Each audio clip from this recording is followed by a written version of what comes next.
Once again, the commissioner of the Big Ten, Kevin Warren, could have easily shut the Big Ten expansion door, lock it today at Big Ten Media Days for the basketball, but he did not.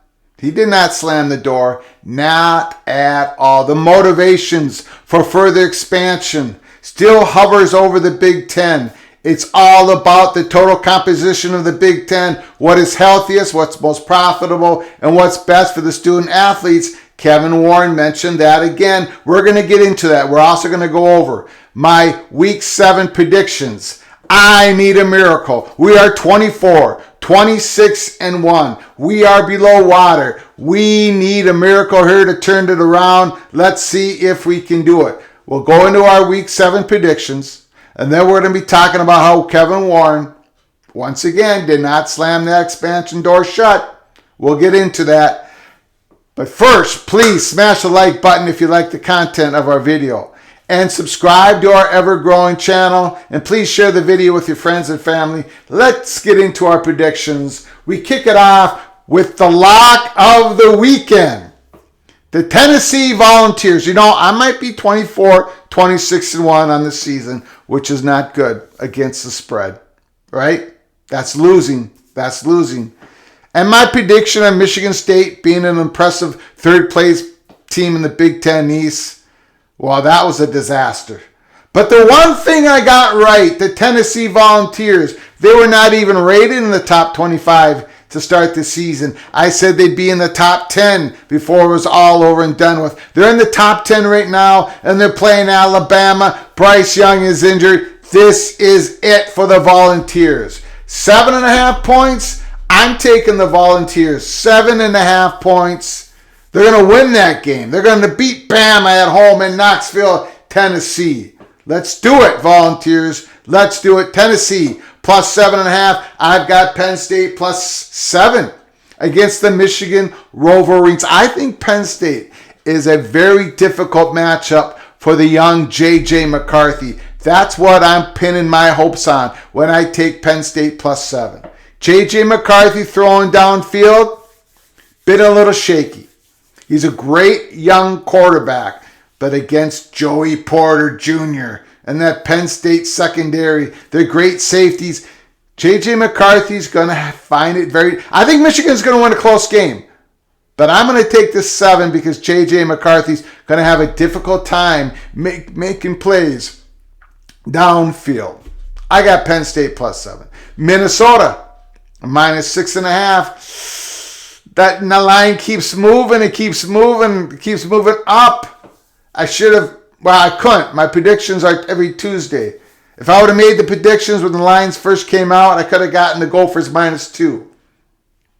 But that's not how it works. Here at Peek Around the Corner, we do the predictions every Tuesday. We do what the lines, give us. It's my choice. I don't have to take the Gophers. But the Fighting Illini, even though they're at home, have a whole bunch of injuries. Tommy DeVito, the quarterback's out. Looks like Williams, the wide receiver, is out. They have other injuries. While the Gophers are getting Heisman, Mo Ibrahim back. They're fantastic running back. I got the Gophers minus 6.5. We will be doing a watch party, a watch along. Gophers Fighting Illini here at 11 o'clock on this YouTube channel. 12 noon Eastern, 11 o'clock Central. Join us here at Peek Around the Corner as we watch Gophers and Illini. Mississippi Ole Miss minus 14.5 against Auburn. This should be the death knell for Brian Harson's job at the University of Auburn. Ole Miss should roll up, win by 4 touchdowns. Ole Miss, easy, minus 14.5. Syracuse minus 3.5 against North Carolina State. If you would have said at the start of the season I'd be taking the Orangemen in this game, I would have said you're crazy. You're crazy because North Carolina State was my pick to win the ACC championship. However, North Carolina State's quarterback, Devin Leary, seems to be injured. He is now announced day to day. Maybe they'll get him back before the end of the season. I don't think he plays this Saturday. The Dome, the Carrier Dome is going to be jam-packed, sold out. Syracuse covers minus 3.5. I also have TCU, Oklahoma State. Big, undefeated Big 12 matchup. But I've got Max Duggan. I've got Max Duggan. He feels it. He senses it. Tough kid. Tough kid on the border. Grew up on the border of Iowa, Nebraska. He's a gunslinger. He's battled through injuries. This is his time. He leads TCU to victory over Gundy and the Oklahoma State Cowboys. I'm taking -3.5 TCU. And boy, I hate to do this. I've got the evil Badgers, -7.5. I had to go to the Badgers on this, right? The Spartans are done. Michigan State Spartans are done. Their secondary shattered. We've talked about this.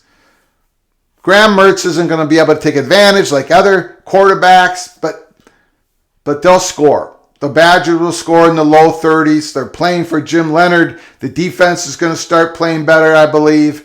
And I think they blow out Michigan State by at least 2 touchdowns. I had to take the Badgers. I did not want to take the Badgers. But this is a professional college football show. No bias. No bias can be inputted into my selections, although it happens. Badgers -7.5. And I've got USC again, just like the Syracuse-North Carolina State game. If you would have said at the start of the season that I'd be taking USC +3.5 on the road against the Utah Utes, I said you would be crazy. But I'm doing it. Utah Utes, their bubble is popped. I think they're absolutely deflated. And USC is starting to come on. They're getting a second win, undefeated. But I think they got this second win. Lincoln Riley's He's got this team going. Caleb Williams, he's got some injuries. The Trojans do have some injuries. But I got USC +3.5. Those are my grade 8 picks. I need a big turnaround this week. Give me your thoughts, your selections, your picks on the comments down below the video. I read all your comments. Do you agree with me? Disagree with me?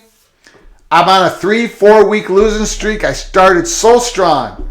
But I need this now, week 7. We need to see a big turnaround. Let's get to the news of the day.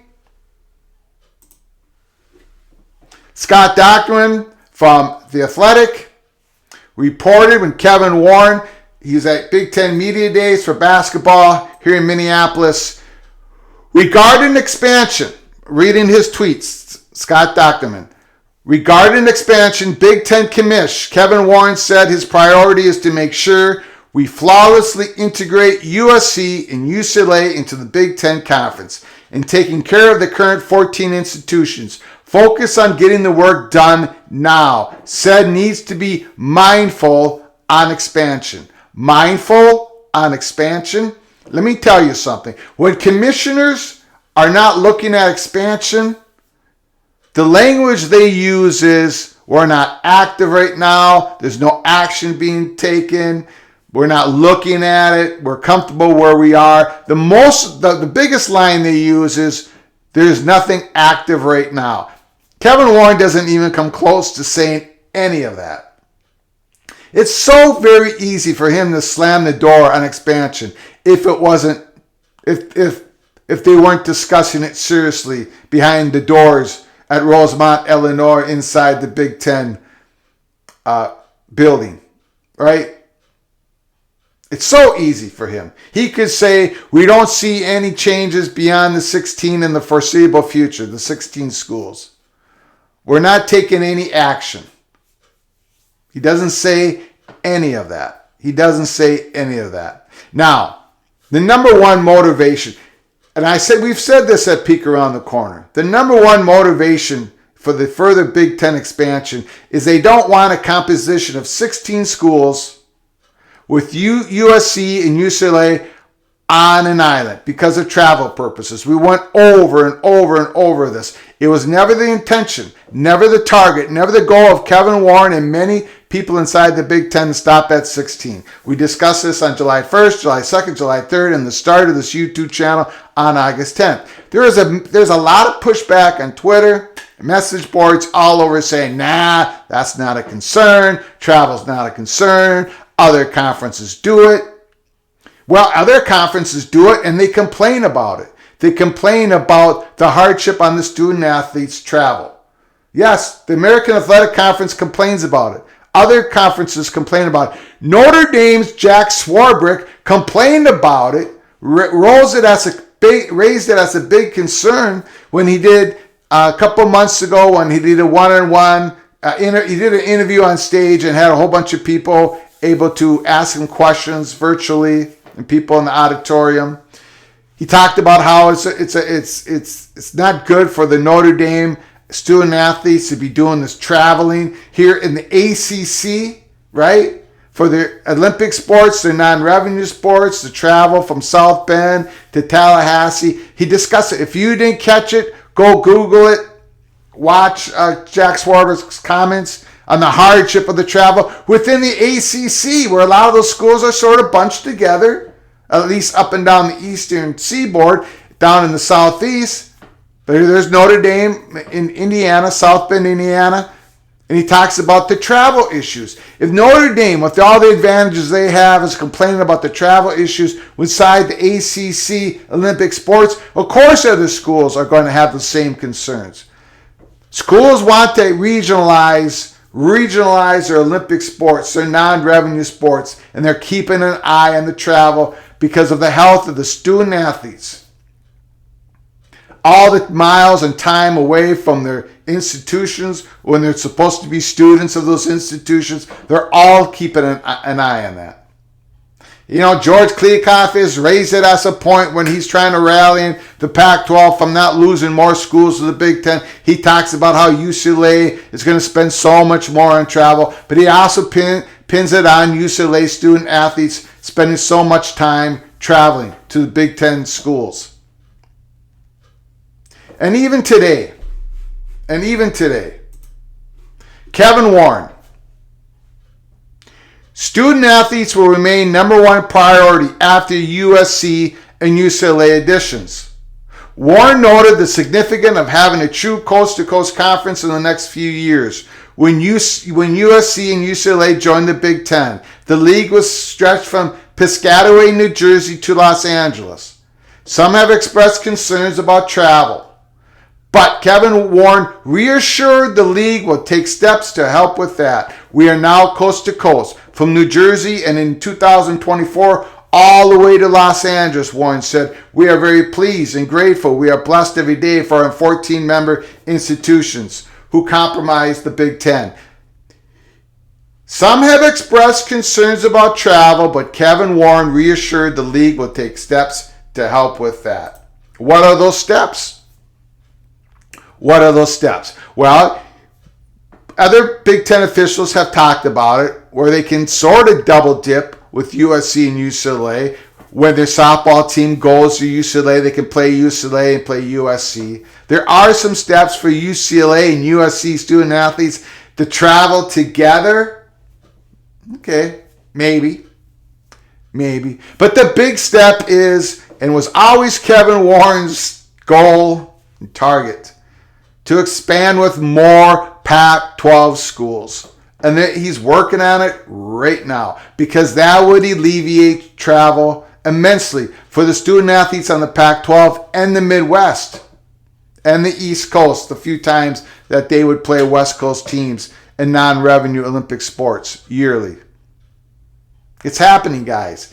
The work is being done. Now, this decision window between August 15th and October 15th, no doubt, it all looks like that's been pushed, right? That's been extended, just like the initial Big Ten contract.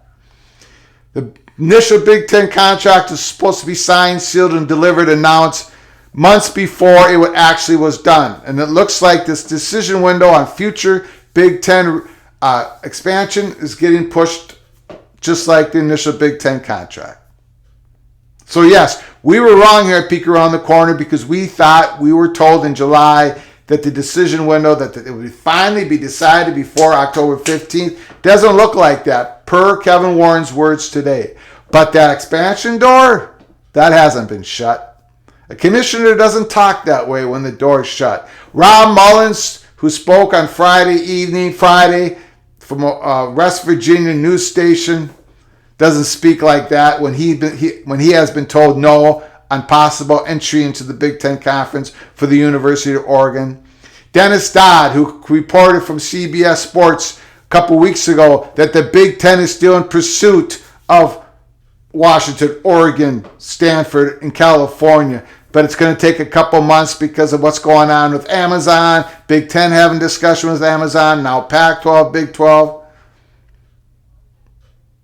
The decision hasn't been made yet, but the discussions are hot and heavy. It's very sensitive time for Big Ten, as BTM Total Status told us a week ago, and we put it out on Twitter at Flug Empire. Things are happening behind the scenes. The student athletes will remain the number one priority. This is what Kevin Warren wants to push as his message. He wants Big Ten to be out in front for having higher compensation for the student athletes, not just in the football and the basketball programs, those revenue producing programs, but all student athletes throughout all the Big Ten universities getting higher compensation. So he's talking about the welfare of the student athletes, but yet the Big Ten is going to remain a 16-team conference with USC and UCLA on an island.